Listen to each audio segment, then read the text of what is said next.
White people in this country that would rather see the United States of America go completely bankrupt and burn to the ground than see a black lady sitting in the White House. We've always had racism. It still is really sad. The one good thing that came out of this last election was that we now know in our friends and family who is fine with racism and the patriarchy and the bigotry.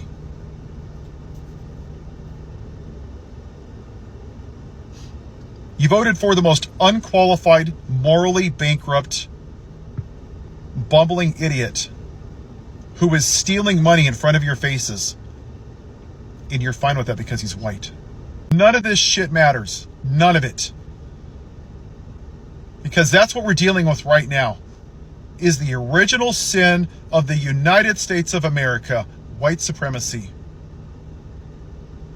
It was designed in 1787 by plantation owners that owned black people like cattle, that designed it to benefit 21-year-old land-owning white men.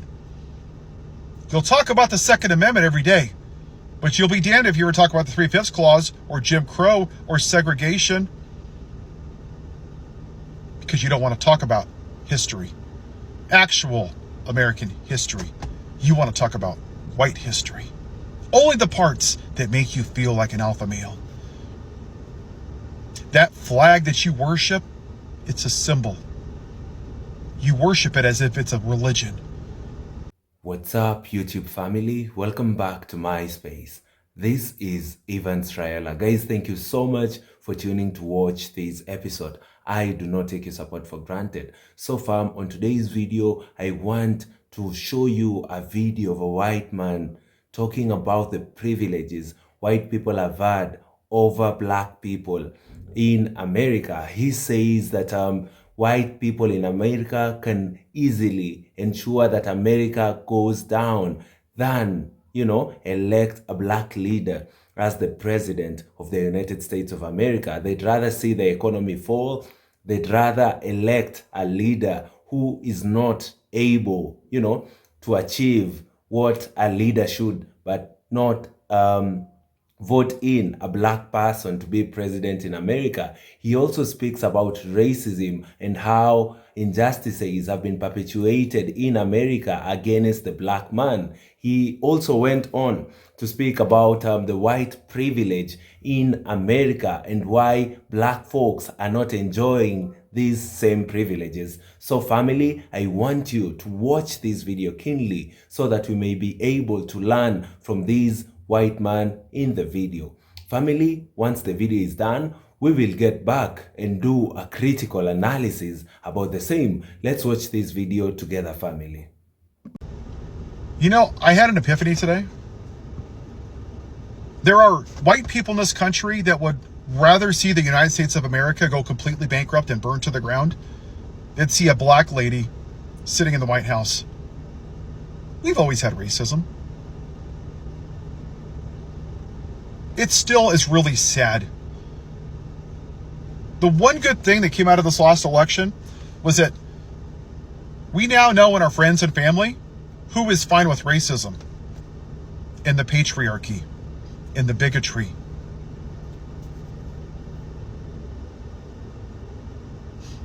You voted for the most unqualified, morally bankrupt, bumbling idiot who is stealing money in front of your faces. And you're fine with that because he's white. And you couldn't vote for the most qualified black woman in the history of our country. She has more intelligence in her pinky than I do in my entire brain.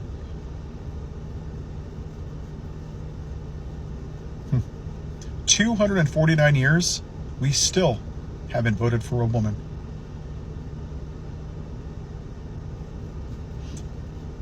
The MAGA movement is Make America White Again. They see the white majority in the United States of America going away, and they're going to fight like hell to try to maintain it. They're going to fight, and they're going to fight, and they're going to fight, and they're going to push back.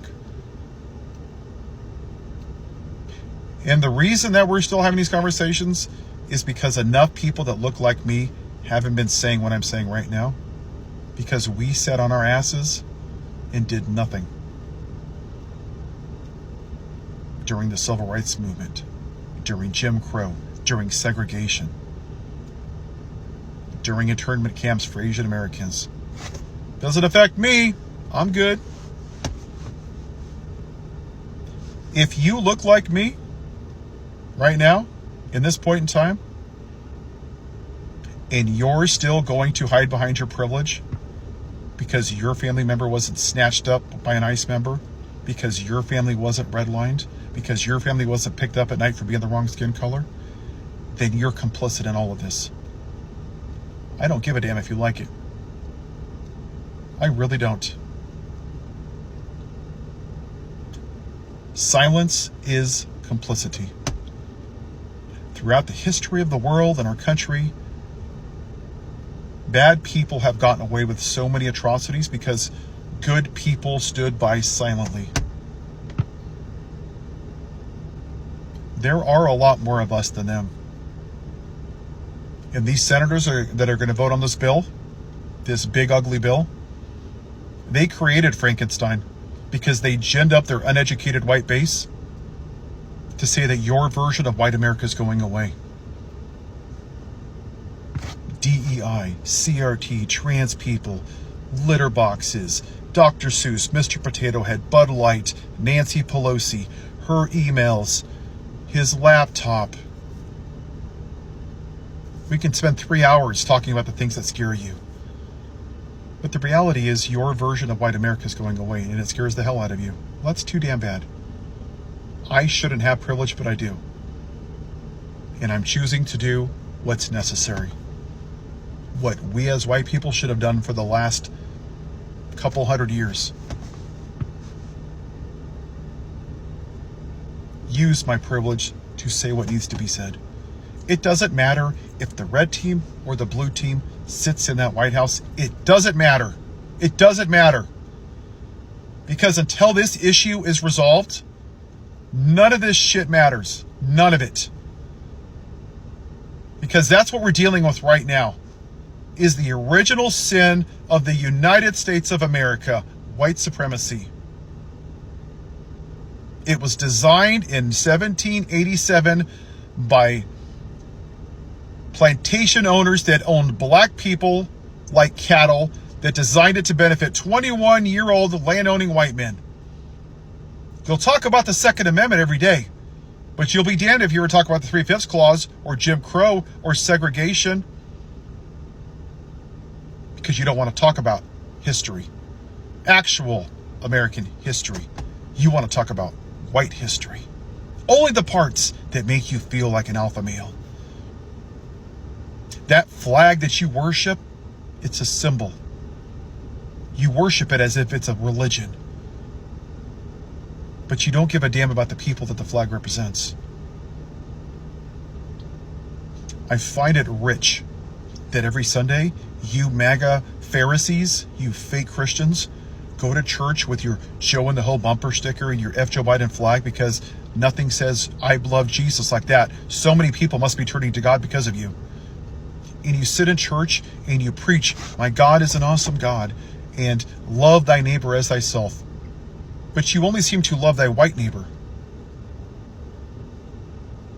You voted for the most morally bankrupt white man that's ever walked on the face of this country. But the black woman was just a bridge too far, because you didn't like her cackle. You didn't like her health care plan. What, she used complete sentences? She wasn't a bumbling idiot. She was educated. That intimidated you, didn't it? You want to know something interesting? I'm going to say what I'm going to say because it's true.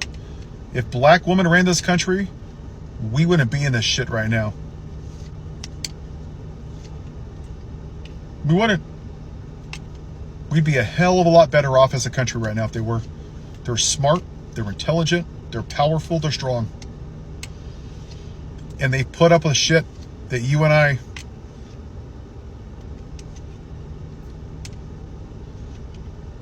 can't even imagine generation after generation after generation. And you still want to be a bigot and a racist and judge people by the color of their skin instead of the context of their character.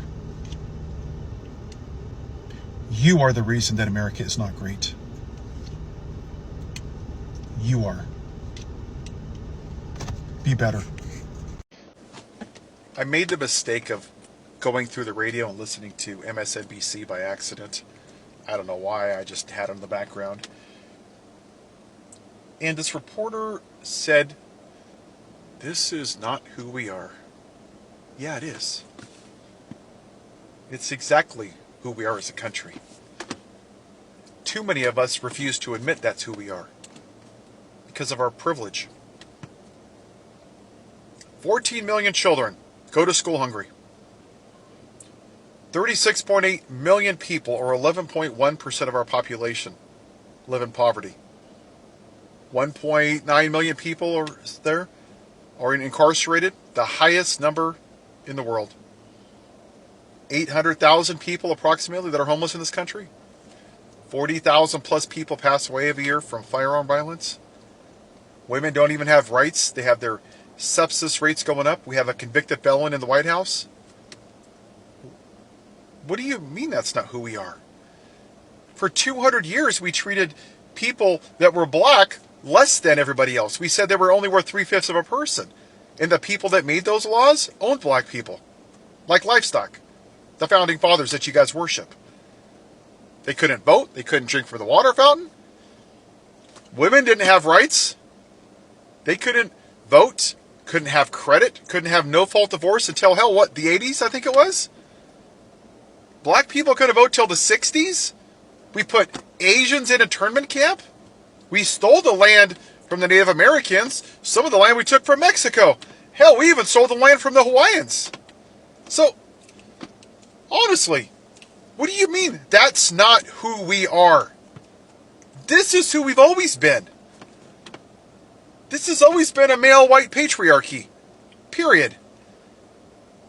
And the media and people that are online still refuse to sit it. They put their heads right up their backside and are shocked and saying, that's not who we are. So, I'm going to explain it for people in my demographic. I'm going to keep it very short and simple. Now that you feel like a percentage, a fraction of an inconvenience, now you've actually felt a small taste, a fraction of a fraction of what it feels like to be a black person. Now you want to say, that's not who we are. Yeah, it is. But your privilege kept you from the darkness for all these years. And now it's showing up at your front door. It's who we've always been. And I'll say it again. It doesn't matter if we have the red team or the blue team in the White House or in Congress or in the Senate. Until we tear down the white patriarchy in this country and admit that America has never been great for everybody, except for my demographic, we will never be great for everybody, and we will never be equal for everybody. So don't tell me that that flag is a sign of freedom. To you, maybe. But to somebody that doesn't look like me, it was a symbol of oppression. Have a good day. A comment on YouTube, and I'm going to start responding to as many as I can. Made the comment about how racism is taught in our homes. And it is. It's extremely true. My father grew up in a place called Terre Haute, Indiana. Southwest part of Indiana. Very racist part of the country. Very white, very rural, very white Christian nationalist. His dad and his dad, all the same. All white nationalists. It's just the way it is back there. And when I grew up, I heard a lot of nasty words. The N-word. A lot of stuff that I can't repeat. I'm not going to repeat because it's inappropriate. Let's just say it was part of my childhood.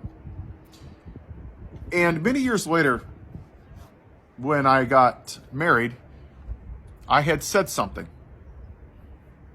And this person, she had got offended by it. And I was dumbfounded. I had no idea. And she explained to me how this phrase was an anti-Semitic remark. I was shocked.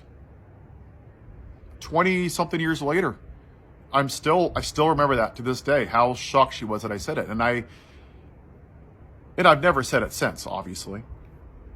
But when you grow up in a home like that, it's normalized. And there's a lot of these people, especially the MAGA, the white supremacists, that was their childhood. And they saw it from their uncles and their great uncles and their dads and their grandparents and their great grandparents and their photo albums and the censuses where it had like people and then non-white people on censuses where it had black people as property on wills. It's all they knew. But it's also a choice. There's a story I heard a long time ago about two brothers that grew up in the same home. One of them was very abusive. He was an alcoholic and he beat his family. And the other brother was very successful, had a loving marriage, and was a great dad. And this reporter just couldn't figure out, how did he turn out this way? I mean, they grew up in the exact same home. It doesn't make any sense. So she did an investigation on it. Interviewed them both. She asked the first brother, how did you turn out this way? Why are you so abusive and everything? And he said, well, my dad was an alcoholic and he used to beat us all the time. And she went to the other brother, the brother that was successful and had a healthy marriage and was a good dad. He said, how did you turn out this way? And he said, my dad was an alcoholic and he used to beat us all the time. One brother used his childhood as a stumbling block and the other as a stepping stone. And I chose, as I became older, to use it as a stepping stone. It's a choice. When I was older in life, older, I'm 48 now, a couple years ago, as I was older from a child, my dad was having heart surgery. You don't know how those are going to go. So I went out there and we had discussed his racist comments, his anti-Semitic remarks growing up. And I said, I can't believe you use that kind of language around me. What kind of person does that? And he said, that's the way that my dad raised me. And I said, you know what? You're, 67 years old. When are you going to grow up and be a real man and take responsibility for your actions? Your dad's been dead for 20 years. He's 6 feet out of the ground and you're still blaming your dead daddy for who you are today. And the difference between you and me is that I've chosen a different path. I've chosen not to be like you. And you've chosen to continue to be like your dad. How we grew up, we can't change. We can't change the hand that we're dealt. We can't help our childhood. But we can change course. We can choose a better path. And I hope that story helps. Because we don't have to be this way personally or as a country.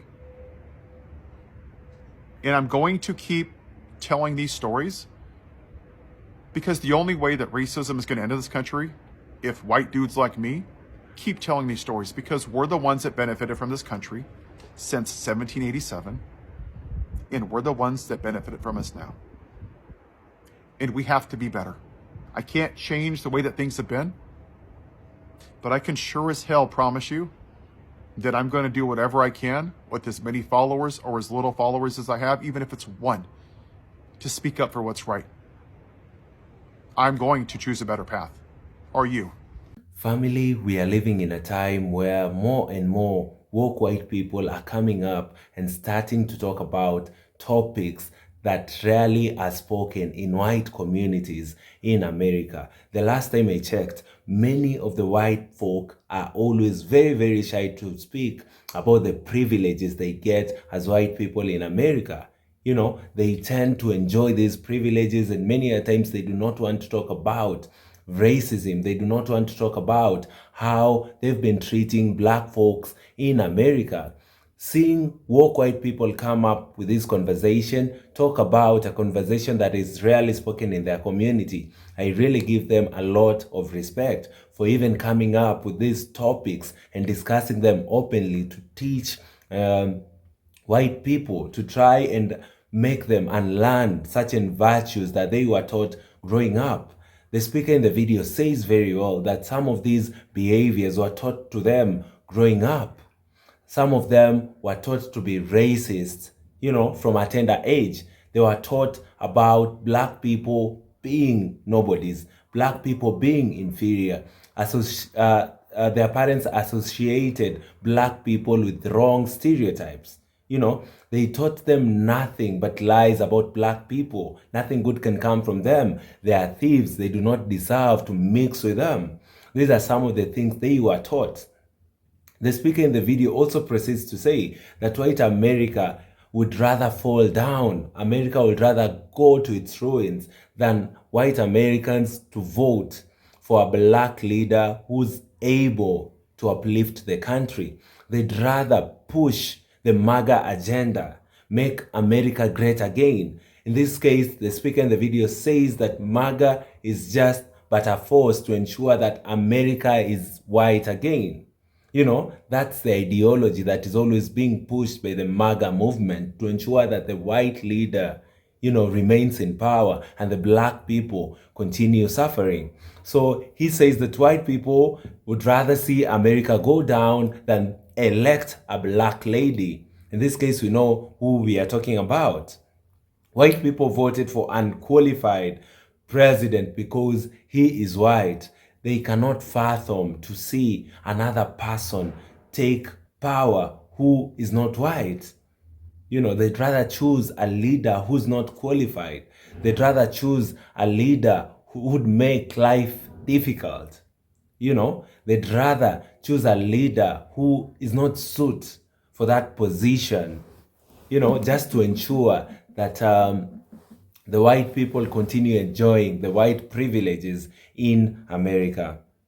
White people did nothing during the civil rights movement. They did nothing to help black people. They did nothing during the Jim Crow. They did nothing during segregation because it doesn't affect them.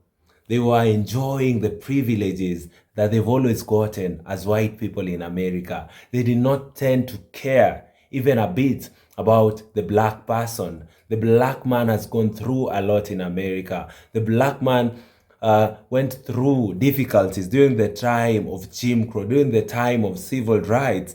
The black man only started voting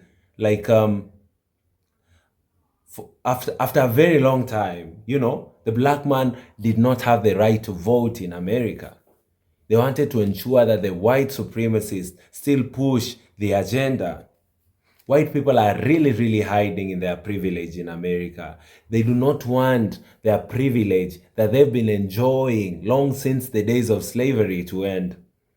White supremacy actually started, in 1787, where the original scene, started in America. If somebody would ask you, what is the original sin? The very first sin that has always driven America is the sin of the white supremacy, which started in 1787. It was designed by plantation owners. They started owning black people, pushing slavery, with black folks, putting them in their farms, in their big plantations to work for them for long hours, beating them up, raping their wives and children, not paying them even a little wage. That was the start of supremacy, the start of this rot we know today as racism. Family, things have not been working for black people in America, and seeing other white men come up, start talking about this conversation, I know he pisses off many white people, because many of them do not want for this conversation to be heard in this day and time. They want them to continue enjoying the white privileges. Seeing them do that just makes me salute them and say they are rare people. because nobody would talk about issues that are not affecting them directly. Many people take on to their platforms to only talk about grievances that are actually affecting them. Nobody goes outside there and start talking about issues that are not affecting them. Seeing white folk, woke white people, coming up with such conversations just makes me so happy and feel proud that in this day and time things can change. The only way change can come forth is by seeing more and more white folks talk about this conversation, teach their children. There is power with the next generation. If their generation was taught against the black man, a generation that was taught that black people are useless people, we ought to start a new generation by teaching them, the real truth, by teaching them the real history. We all know that the history white and black children are taught in America is a distorted one. That is not a good history. That is history that is actually tailor-made to suit the interests of the white supremacists. We know very well that black history was rewritten. We know very well that they wrote off, the innovations that black people did during the very fast civilization all over the world. Family, we know what happened, what they've been hiding from us through education. The education they've been teaching us is a false one. Those are education that they actually tailor-made to ensure that the black man would remain from an inferior, position. And that is very wrong. The speaker in the video proceeds to say that they treated blacks less than everybody else. Black people were treated as inferiors. They only were able to vote after the 60s. In the early 1960s, racism was taught to white children in their homes. Family, I really wished that I could see in my lifetime white people coming up with such conversations and calling out other white people to change, telling them that this has been something that they've been doing wrongly.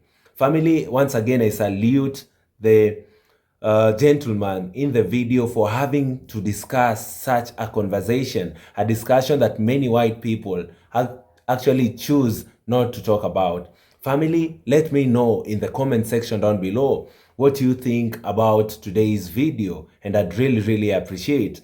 Kindly like this video so that it can be recommended to other YouTube users. Lastly, I'd highly request that you do consider subscribing to the channel.